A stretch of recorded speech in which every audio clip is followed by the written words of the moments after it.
Students, today let us start lesson number 5 from the book Beehive, The Snake and the Mirror. Before you read, do you like to look at yourself in the mirror? What do you think about at such times?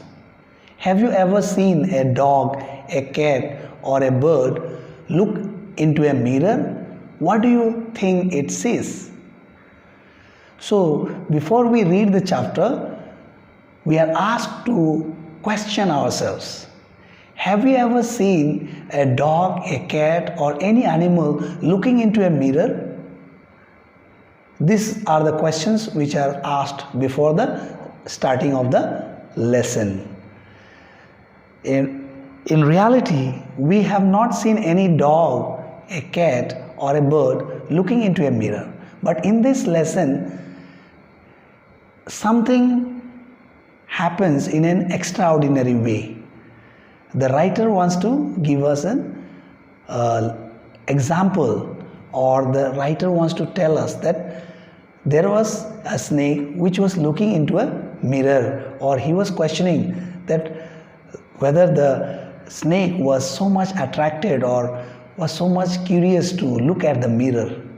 So that thought came into the mind of the writer. So that's why he's putting questions before the starting of the lesson. That have you ever seen cat, dog, or any animal looking into the mirror? Because he has experienced in this chapter there about a snake which was looking towards the mirror and was just spellbound, or it was just lost. It was just looking into the mirror. So there was a question in his mind, and that's why he asked a question before the starting of the lesson. So now let us read the lesson. Now read this humorous story, funny story about a doctor, a snake, and a mirror. So three things we need to keep it in mind.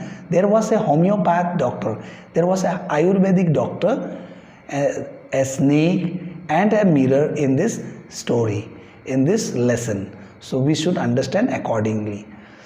First paragraph: has a snake ever coiled itself around any part of your body? A full-blooded cobra. All of us fell silent. The question came from the homeopath. The topic came up when we were discussing snakes. We listened attentively as the doctor continued with his tale. Tale means story. So the doctor was narrating the incident with his friends, and they were surprised. They were discussing about snakes, and all of a sudden he started saying that, have you ever experienced any snake coiling around your body? Have you been coiled by a snake? And he is sharing his own experience about a full-blooded cobra. He was attacked by a snake, cobra. The cobra coiled his body and he was helpless. We listened attentively as the doctor continued with his tale, the story. It was a hot summer. The doctor started telling that it happened in a hot summer night. About 10 o'clock, I had my meal at the restaurant and returned to my room. I heard a noise from above. As I opened the door, the sound was a familiar one. One could say that the rats and I shared the room. I took out my box of matches and lighted the kerosene lamp on the table. So the doctor is narrating that it was a summer night, it was hot summer night, and it happened around 10 o'clock at night. So on that night he had his meal at the restaurant and returned to his room. After coming to the room, he heard a noise from above, from the roof, from the ceiling, from above, as he opened the door. The sound was a familiar one, which was very normal to him. One could say that the rats and I shared the room. So that room where he was staying was full of rats. So he was suspecting that these were rats which were making noise. So he took out his box of matches and lighted the kerosene lamp on the table. So he lighted the lamp on the table. Then let us read the next paragraph. The house was not electrified, means there was no electricity in this room. It was a small rented room. I had just set up medical practice and my earnings were meager. Meager means very low, very small. I had about 60 rupees in my suitcase. Along with some shirts and dhotis, I also possessed one solitary black coat which I was then wearing. So he had only, solitary means only one. He had only one black coat and only he had shirts and dhotis in his suitcase. So he had very little money. He had only 60 rupees. So his earning was also very less. So he was a homeopathy doctor. Third paragraph. I took off my black coat, white shirt and not so white vest and hung them up. I opened the two windows in the room. It was an outer room with one wall facing the open yard. It had a tiled roof along with supporting gables. Gables, it is shown in that picture. Supporting gables that rested on the beam over the wall. There was no ceiling. There was a regular traffic of rats to and from the beam. I made my bed and pulled it close to the wall. I lay down but I could not sleep. I got up and went out to the veranda for a little air, but the wind god seemed to have taken time off. So he is telling that that night was very hot and he could not bear up the heat of that night. So there was no electricity. He went out of his room. There were two windows in his room. He opened those windows to get air inside the room. So he was telling that the house was made, the house had tile roof and the wall facing the open yard. So all these things he was narrating about it. And he was also telling that regular traffic of rats, all the time rats used to come. So he was suspecting that his room was full of rats. So that was a common thing for him. So he made his bed and pulled it close to the wall. He lay down, but he could not sleep. I got up and went out to the veranda. So it was very hot, so he came out from his room and went to sleep outside. Paragraph 4. I went back into the room and sat down on the chair. I opened the box beneath the table and took out a book, the Materia Medica. I opened it at the table on which stood the lamp and a large mirror. A small comb lay beside the mirror. One feels tempted to look into a mirror when it is near one. I took a look. In those days I was a great admirer of beauty and believed in making myself look handsome. I was unmarried and I was a doctor. I felt I had to make my presence felt. I picked up the comb and ran it through my hair and adjusted the parting so that it looked straight and neat. Again I heard that sound from above. So the doctor was staying outside the room because it was very hot. But after some time he went inside the room and he sat and took out a book of medical science and he started reading. Then he saw the mirror in front of him. He also saw the comb. So he was tempted to comb his hair. The doctor was a young man, so he wanted to look himself handsome. He wanted to put himself in a proper way. He wanted to be very attractive. So he was used to comb his hair and trying to decorate himself so that he would look impressive before others. So that was he was an unmarried man. So he had a temptation that his presence should be felt everywhere. So in some way or other he wanted to look handsome and he wanted to look very pleasant and decent before others. So he was combing his hair and trying to make himself look better. Fifth paragraph.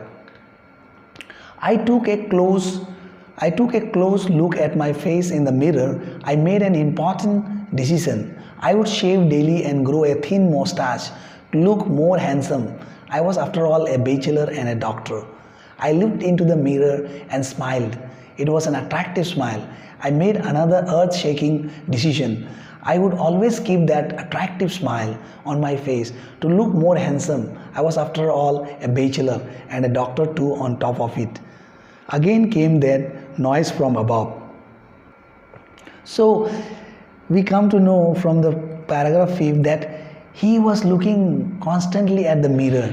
He wanted to look at the mirror to look himself handsome, to look handsome. He was shaving his beard daily and trying to grow a thin mustache to look more handsome. And he considered himself a bachelor, and he was a bachelor, and apart from that he was also a doctor. So he used to look at the mirror and used to smile, and he wanted to keep up his smile very attractive so that he could impress others, so that he could look more handsome. So this way he was trying to take care of himself. Paragraph 6. I got up, paced up and down the room. He got up from the room and he was moving to and fro, going forward and backward. Then another lovely thought struck me. I would get married to a woman doctor who had plenty of money and a good medical practice. She had to be fat for a valid reason. If I made silly mistake and needed to run away, she should not be able to run after me and catch me. With such thoughts in my mind, I resumed my seat in the chair in front of the table. There were no more sounds from above. Suddenly, there came a dull thud as if a rubber tube had fallen to the ground. Surely nothing to worry about. Even so, I thought I would turn around and take a look. No sooner had I turned than a fat snake wriggled over the back of the chair and landed on my shoulder. The snake's landing on me and my turning were simultaneous.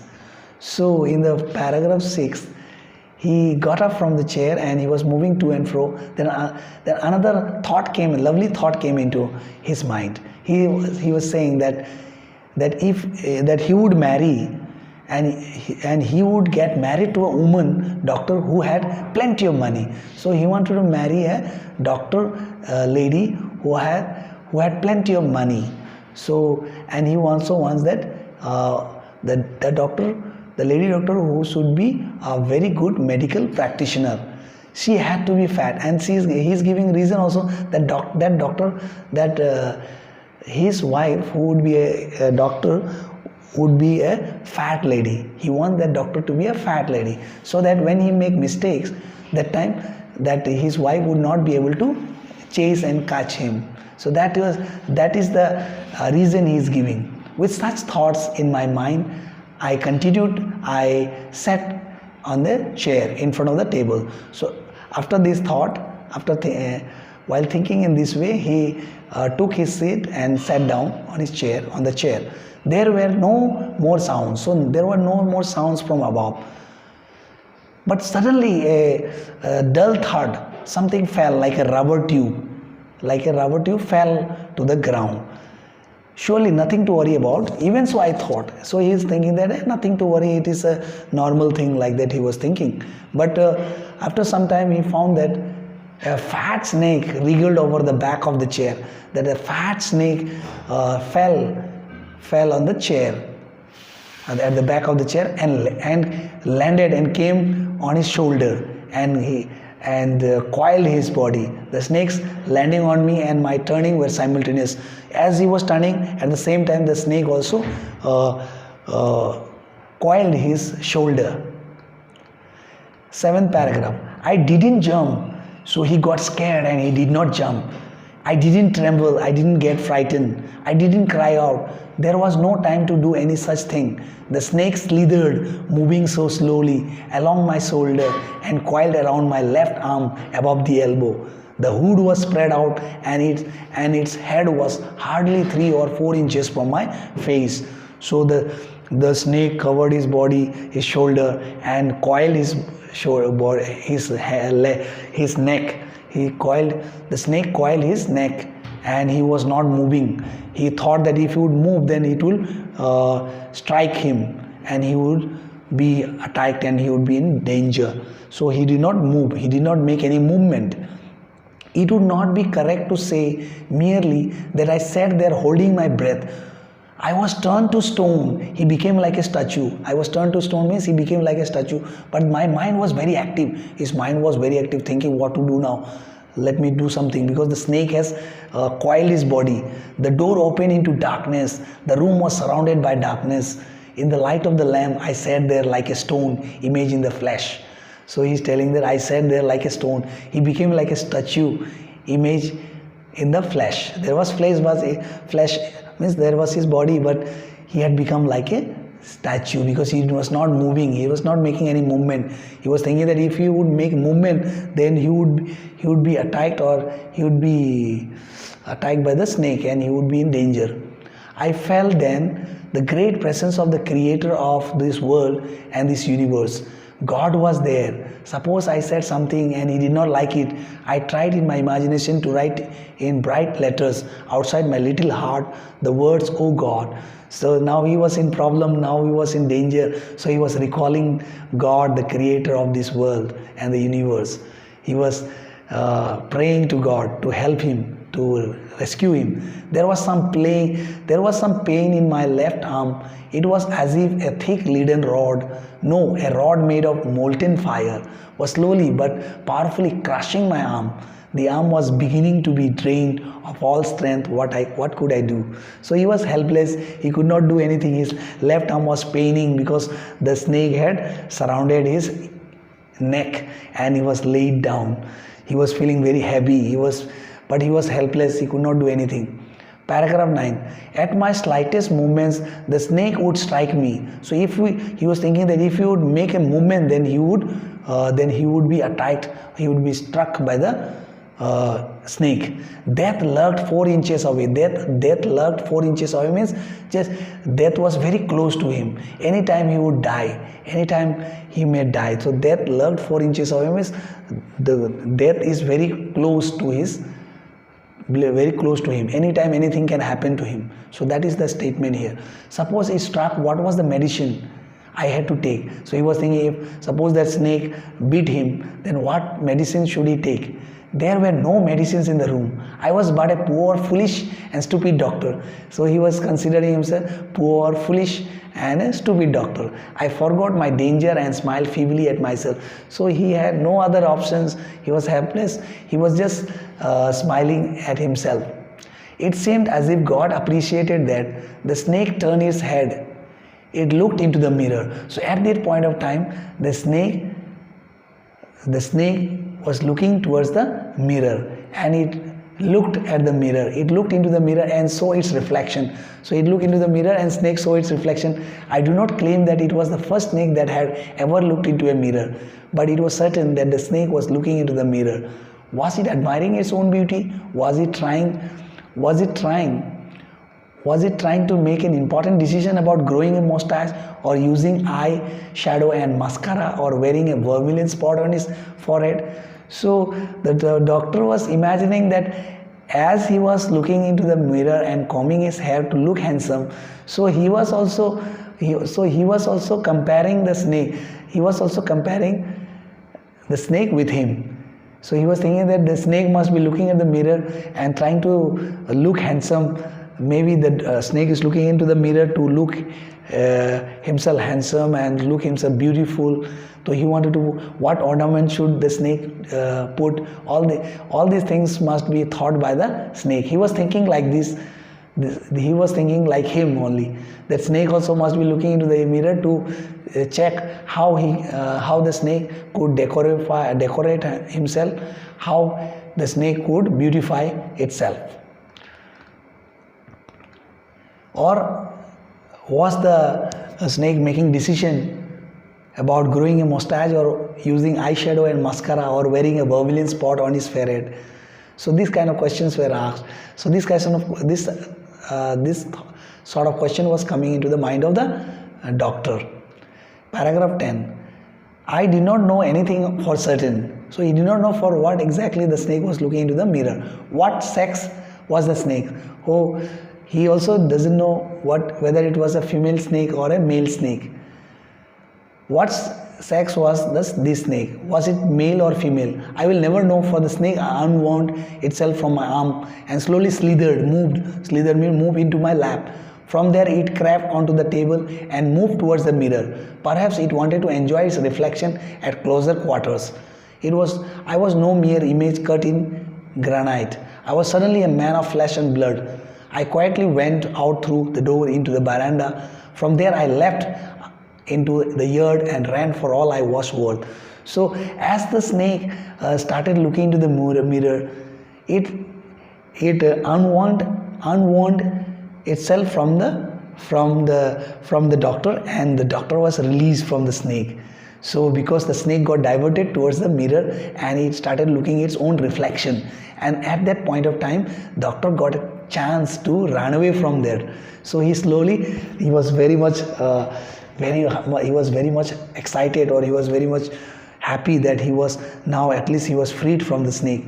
The snake was not around his neck, or it was not on his body. So now he was thinking to run away from the snake. Each of us heaved a sigh of relief. He just took a deep breath. He was so much scared. He was so much frightened. Somebody asked, "Doctor, is your wife very fat?" Someone asked, "Doctor, is your wife very fat?" "No," the doctor said. "God willed otherwise. My life companion is a thin, reedy person with the gift of a sprinter." Someone else asked, "Doctor, when you ran, did the snake follow you?" Yes. So this incident was narrated by the doctor to his friends. So they were asking questions to him. Each of us heaved a sigh of relief. Somebody asked, "Doctor, is your wife very fat?" "No," the doctor said. "God willed otherwise. My life companion is a thin, reedy person with the gift of a sprinter." Someone else asked, "Doctor, when you ran, did the snake follow you?" So someone was asking that, since as he was trying to run away, at that point of, did the snake follow him? The doctor replied, "I ran and ran till I reached a friend's house. Immediately I smeared oil all over myself and took a bath. I changed into fresh clothes. The next morning at about 8:30, I took my friend and one or two others to my room to move my things from there. But we found we had little to carry. Some thief had removed most of my things. The room had been cleaned out, but not really. The thief had left behind one thing as a final insult." So after running away from that room, because the snake was there, after a few days he came back to take his belongings from the room. So when he came to the room to take his belongings, he found that everything was stolen. Only one thing was left, that was his vest, because it was very dirty. It was unwashed, it was stinking, it was smelling.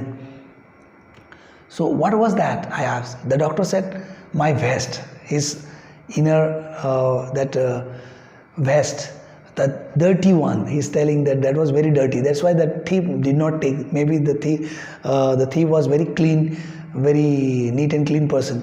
The fellow had such a sense of cleanliness. The rascal could have taken it and used it after washing it with soap and water.